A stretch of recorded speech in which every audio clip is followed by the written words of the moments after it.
What's happening, guys? James Blonde here with MMOHuts.com. Welcome back to another anticipated free-to-play games list, this time for 2015. And I've got to tell you, there are so many games that we're excited for of this next year that we decided to not only give you guys our top 15 games, but also a few other games that we expect to gain access to in 2015. And I honestly say, it's going to be a pretty sweet year. There are actually over 40 games we look to be on this list, and these are games that are expected to release or at least be in public beta by the end of this coming year. So yeah, there's actually a lot of games to look forward to because only 33 of them are going to be MOBAs. No, I'm just kidding. Sorta. There's a lot of variety when it comes down to it. And now, without further ado, here are MMOHuts' top 15 most anticipated free-to-play games of 2015, starting with number 15, Cabal II. So Cabal II is the embodiment of polishing the tried-and-true story-driven scenario-based MMORPG. Like Dragon Nest, Vindictus, and plenty of other games before it, it offers flashy abilities, fast and furious ability combo chains, and of course an AI just smart enough to punish you if you dare look away. Best of all, a recent update to the Korean servers removed class gender locking, so their already decent character customization system is now better than ever. There's clearly a niche for this type of game, and Cabal II won't disappoint fans looking for a solid PvE beat-em-up. And besides, those already waiting have been waiting long enough, don't you think? And speaking of beat-em-ups, number 14 is Fighters Club from KOG Games. This game takes the old school style from the classic beat-em-ups like Streets of Rage and Final Fight and then mixes that with the over-the-top juggle craziness of the modern Tekken games. Not only that, it has a robust character customization system that allows players to create a unique avatar for themselves, as well as an intense PvP mode that allows for highly unpredictable bouts. So, with beat-em-ups on the PC platform being few and far between these days, especially multiplayer-focused ones, Fighters Club is a refreshing throwback to the old-school arcade gaming that we love. And don't worry about a rushed product here. KOG took their sweet-ass time refining this game to perfection, only to stick their place as one of the top MMO fighter devs in the market. It's going to be a good one. Coming in at number 13 on the list, we have World of Warships.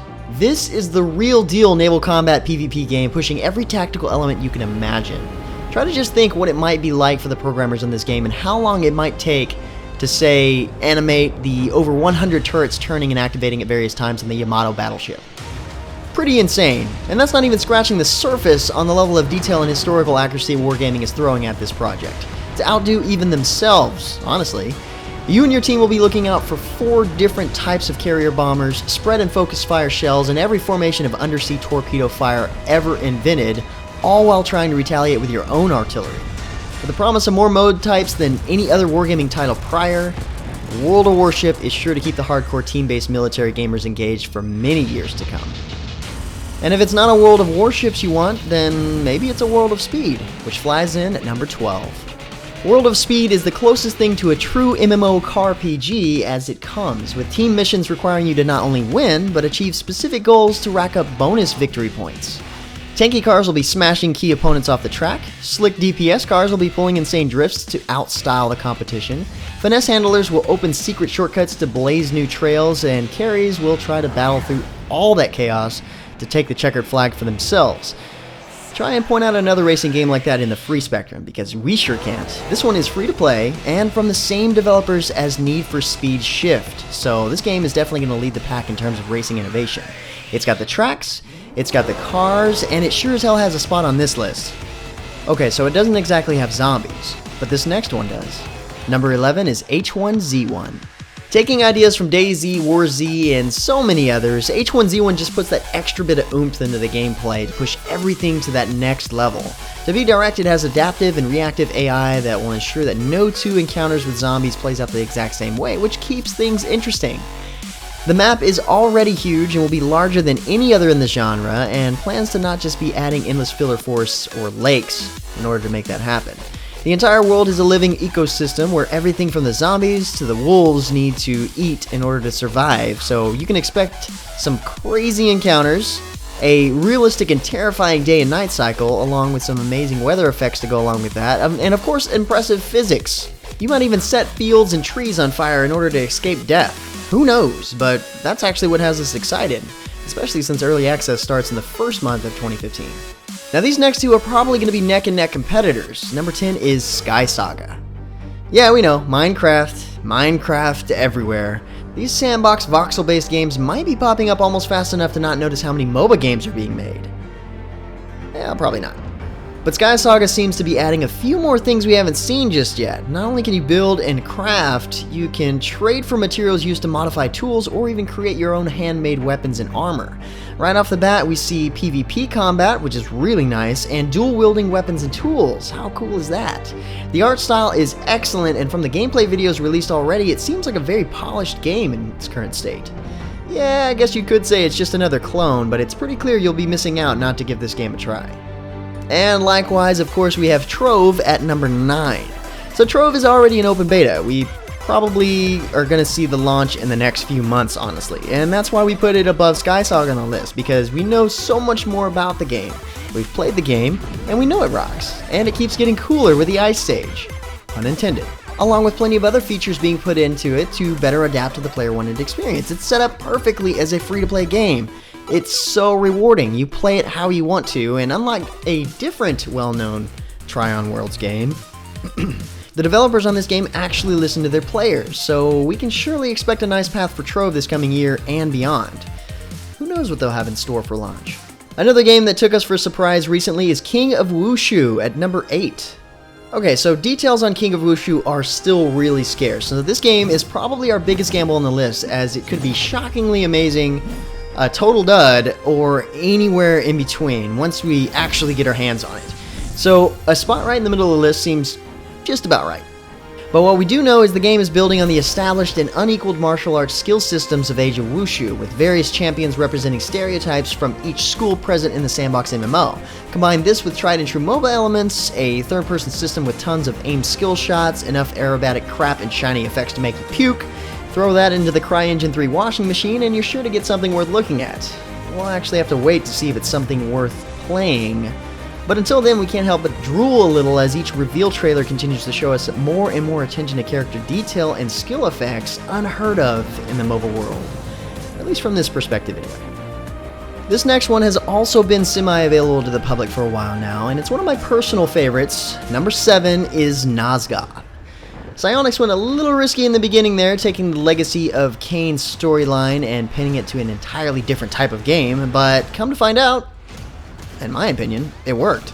The graphics and the art style are fantastic. Like I've said in the past, one of the best parts of the game is how differently you have to play when going from playing as the vampires to playing as the humans. So over the past 5 or 6 months, they've added in several new classes with more on the way, tons of new skills and weapon alternatives, new skins, and of course, custom matches.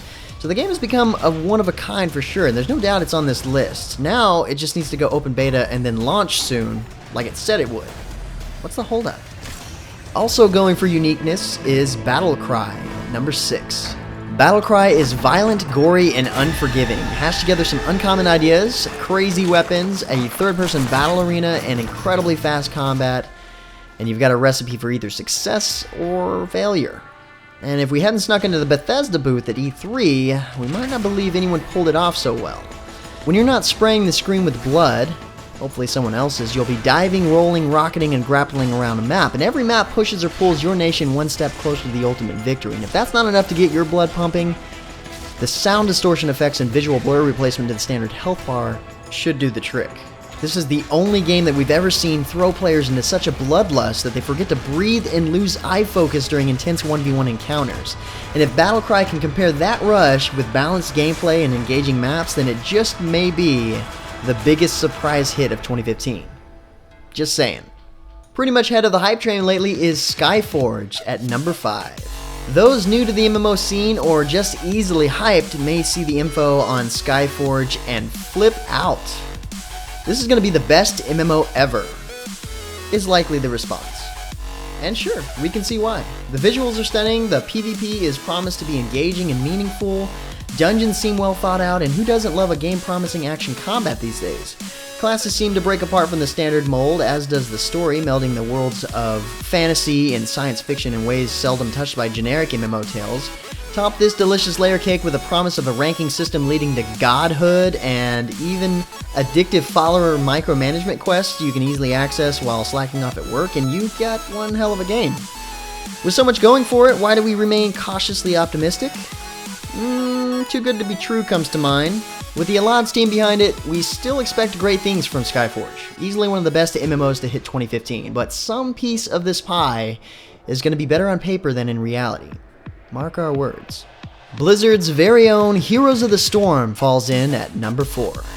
So you can easily see that trying to make a dent in the mobile market can be a challenging task. We've got so many developers hitting the brick wall as they attempt to take a chunk out of the Dota and League fan base. So it seems like you either need to match the content and polish of these older titles right off the bat, or offer up some sort of combat hook to even play with the big boys here.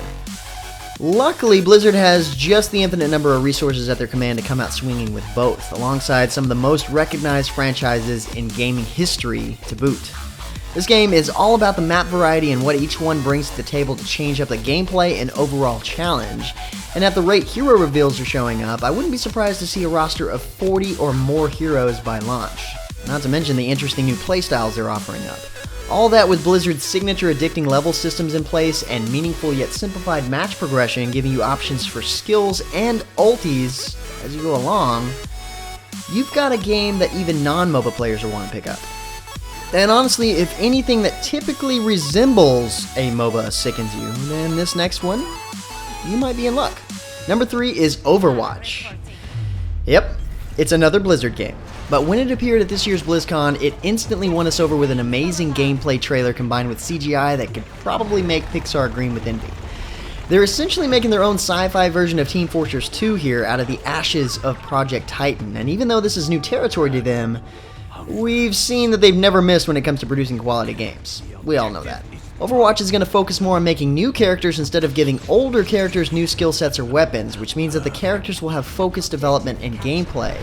So it may not bring many changes to the team-based FPS market, but we're confident that it'll give it an exciting boost from what's becoming a stale genre, with colorful animated characters sure to become as universally recognized as the likes of Kerrigan and Garen. Plus, in time, we might see these new characters make their way over to Heroes of the Storm, which in itself is cool. The only drawback is it hasn't exactly been confirmed buy-to-play or free-to-play yet, but we're about 80% confident it's going to pick up the free-to-play business model similar to League or Dota, which should be interesting. This next one is bigger than you think it is. It's actually gigantic at number 2. Looking at Gigantic as a simple twist on a MOBA game is a gigantic mistake, to say the least. This game takes everything you know about that genre and spins it on its head and then beats the crap out of it while it's still spinning. The gameplay is actually taken from various RPGs, first and third person shooters, and even some fighting games. Even slightly comparable titles like Smite feel super slow next to this game as its characters flip through the air and jump through the rough and uneven terrain in ways never before done in MOBAs, that's for sure. There's so much room for skill to shine in this game that a solo player can hold their own against entire teams if they're quick enough and skilled enough. The colorful visuals look like something out of Legend of Zelda Wind Waker, and the gigantic guardians themselves will leave you breathless as they charge through the battlefield, breaking and reforming the map itself in their wake. Best of all, we've merely seen a taste of a single alpha state map and mere 12 characters, and already even MOBA haters seem excited. It's a bit of a stretch to say that we'll see the game in 2015, but if it does, everyone is in for a definite treat. And finally, we come to our most anticipated game of 2015, EverQuest Next Landmark. It takes a pretty solid title to hold our attention through an entire year of gaming news and reveals while still maintaining its throne. The new feature reveals and fleshed out concepts unveiled at SOE Live hit us like a semi, carrying bricks that fell from a bridge that was also on fire. Landmark continues to make 90% of any other attempts at sandbox voxel-based MMOs look like children's games, with its expansive world types, endless building blocks, multi-layered world, growing diversity of classes and combat types, unique, intelligent, and unpredictable monsters.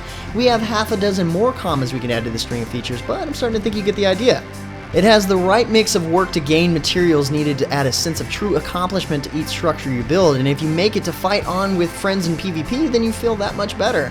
Mix it with the prettiest Western visuals of any fantasy MMO the West has ever produced, and even a feature that allows you to input the real facial expressions onto your character's reactions, then you have a recipe for the perfect sandbox, the perfect role player's playground, the perfect guild management simulator, the perfect 3D item builder that can actually make you real-life money through Player Studio, and perhaps best of all, the perfect foundation to EverQuest Next, which is all of this and more. So it's very likely that your creations in Landmark might even be the future content in EverQuest Next.